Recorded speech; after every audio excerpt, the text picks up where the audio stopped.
Dans la section 4.1, on aborde l'étude de la physique moderne, la physique après 1900, en introduisant la théorie de la relativité d'Einstein, qui est un des deux piliers de la physique moderne, l'autre étant la mécanique quantique, qui est l'étude du comportement des particules élémentaires.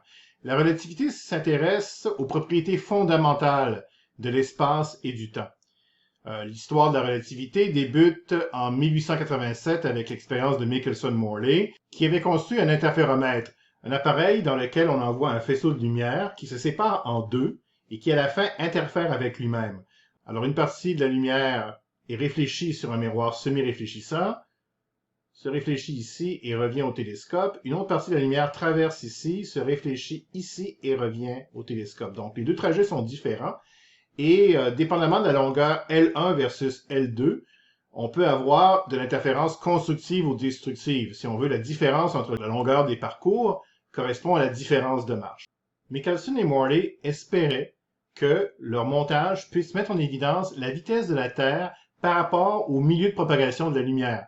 Donc la lumière étant une onde, on peut supposer qu'elle a un milieu de propagation, qu'on appelait éther à l'époque, mais si on veut, on peut imaginer que la lumière, vu qu'elle est une onde électromagnétique, elle se déplace par rapport au champ électromagnétique, et vu que la Terre, vu qu'elle tourne autour du Soleil, ne peut pas être toute l'année immobile par rapport au champ électromagnétique, on devrait être capable de mettre en évidence le fait que si le montage se déplace par rapport au milieu de propagation de la lumière, par exemple s'il se déplace dans la direction de L2, la vitesse de la lumière par rapport au montage devrait être différente à l'aller et au retour et ne serait pas la même que selon l'autre bras. Donc, ça devrait avoir un effet sur l'interférence constructive ou destructive au télescope.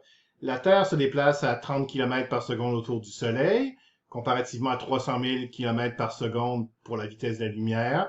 Alors, c'est sûr que l'effet ne serait pas très grand, mais l'instrument de Michelson et Morley était censé être assez précis pour qu'on puisse voir une différence. À leur grande surprise, ils n'observaient absolument aucun effet, peu importe le moment de l'année où ils faisaient l'expérience ou s'ils tournaient le montage de 90 degrés. Dans tous les cas, ils n'arrivaient pas à montrer l'effet de la vitesse du montage sur la vitesse de la lumière dans le montage par rapport au montage. Alors, c'est un peu étrange. Pendant plusieurs années, plusieurs physiciens ont essayé de comprendre l'absence de résultats de l'expérience de Michelson-Morley en évoquant diverses hypothèses. Maintenant, on savait depuis le milieu du 19e siècle que la lumière est une onde électromagnétique.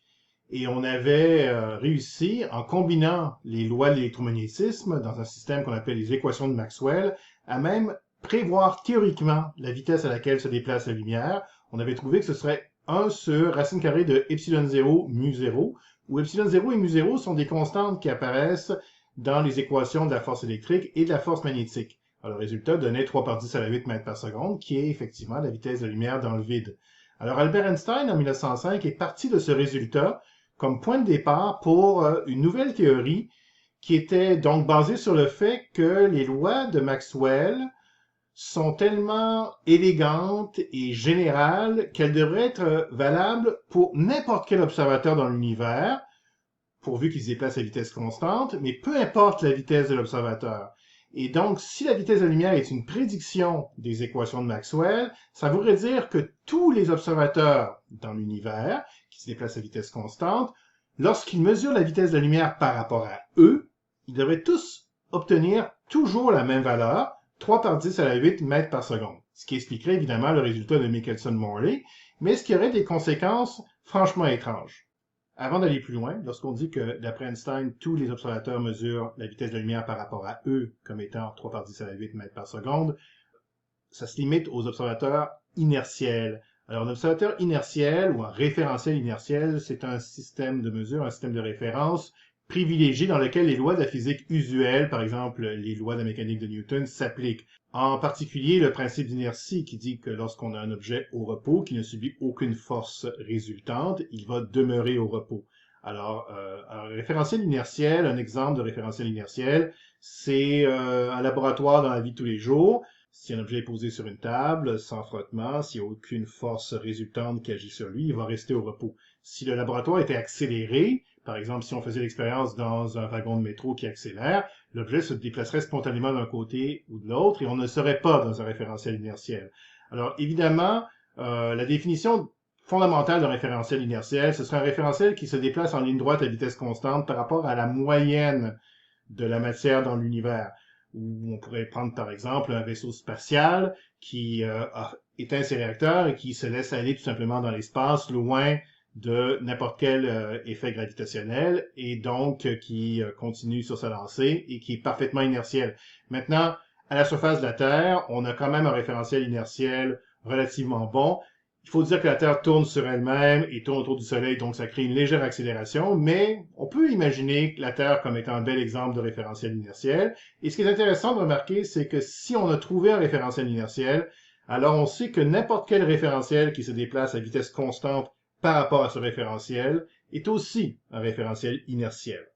Alors, ayant précisé cela, on va maintenant voir comment c'est bizarre l'idée d'Einstein que peu importe la vitesse à laquelle on se déplace, on mesure toujours la vitesse de la lumière par rapport à nous comme étant une valeur fixe, 3 par 10 à la 8 mètres par seconde.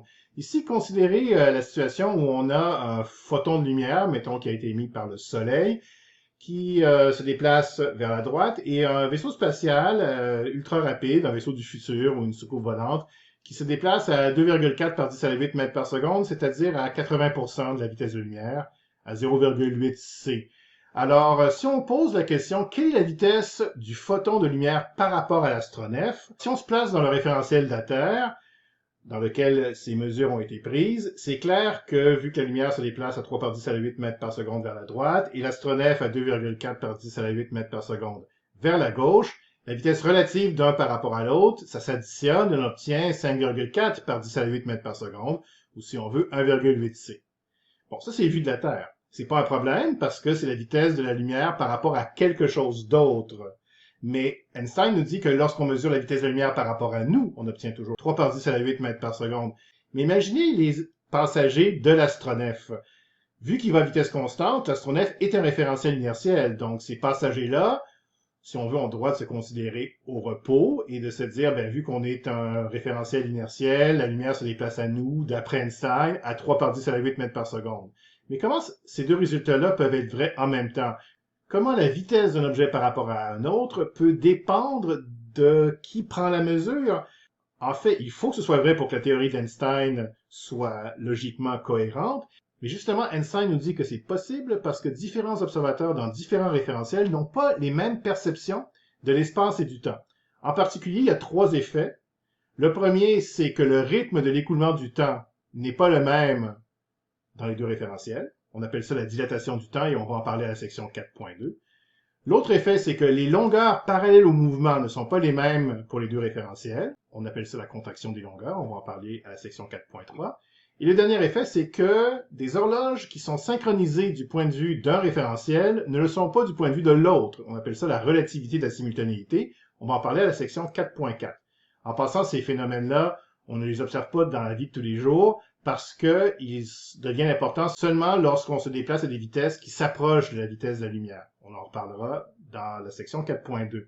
Mais pour l'instant, si on revient à la situation qui nous intéresse, comment ces effets-là peuvent expliquer qu'on obtient des résultats qui semblent contradictoires? C'est que lorsqu'on calcule une vitesse, peu importe la technique ou l'instrument de mesure, ça revient toujours à calculer une distance et ensuite calculer le temps que ça a pris pour parcourir la distance. Par exemple, ici, on pourrait prendre la longueur de l'astronef et le temps que ça a pris au photon à traverser la longueur. Donc, on diviserait la longueur par le temps. Mais justement, d'après Einstein, les mesures de longueur et de temps ne sont pas les mêmes, dépendamment des référentiels. Donc, on peut imaginer que malgré le fait qu'on devrait obtenir des résultats différents, on finisse par obtenir des résultats identiques et qu'on finisse par obtenir que lorsqu'on mesure la vitesse de la lumière par rapport à nous, on obtient toujours la même valeur, 3 par 10 à la 8 mètres par seconde, peu importe notre vitesse. Dans ce chapitre, on va se limiter à ce qu'on appelle la relativité restreinte d'Einstein. C'est sa théorie de 1905 qui traite de la perception de l'espace et du temps en fonction de la vitesse de l'observateur.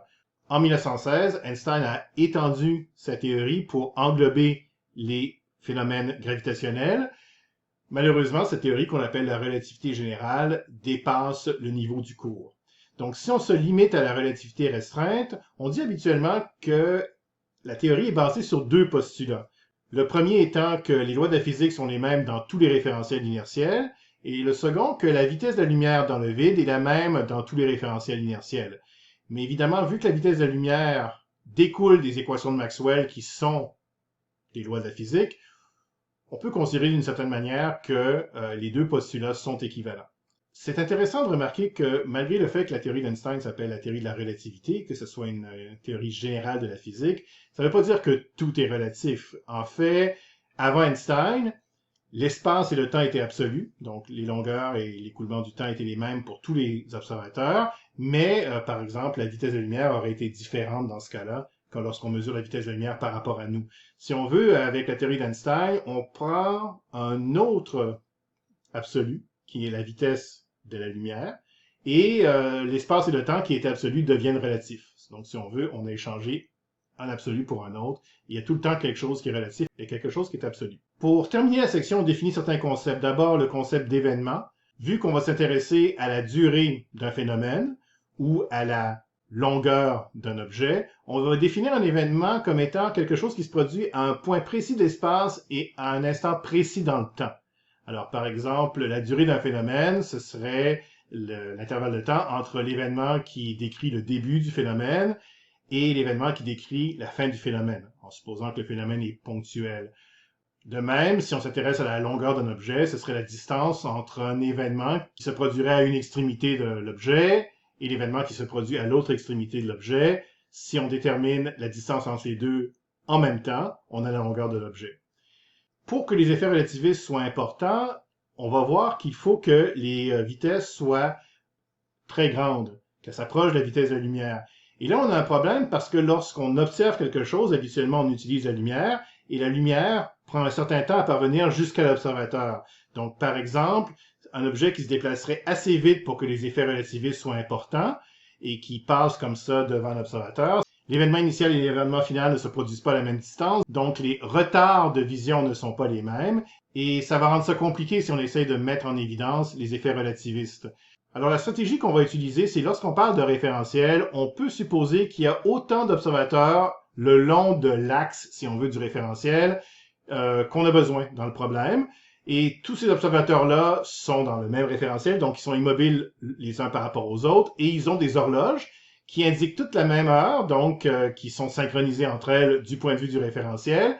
Et ce qui fait que si un objet se déplace rapidement et qu'on veut, par exemple, savoir la distance parcourue d'un endroit à un autre ou le temps que ça a pris, on peut toujours compter sur un observateur qui est placé au bon endroit pour prendre la mesure sans que le retard de vision soit important. On va voir à plusieurs reprises dans les sections qui viennent qu'on aura besoin de 2 observateurs dans un référentiel pour prendre les mesures sans que le retard de vision ne vienne compliquer l'analyse du problème.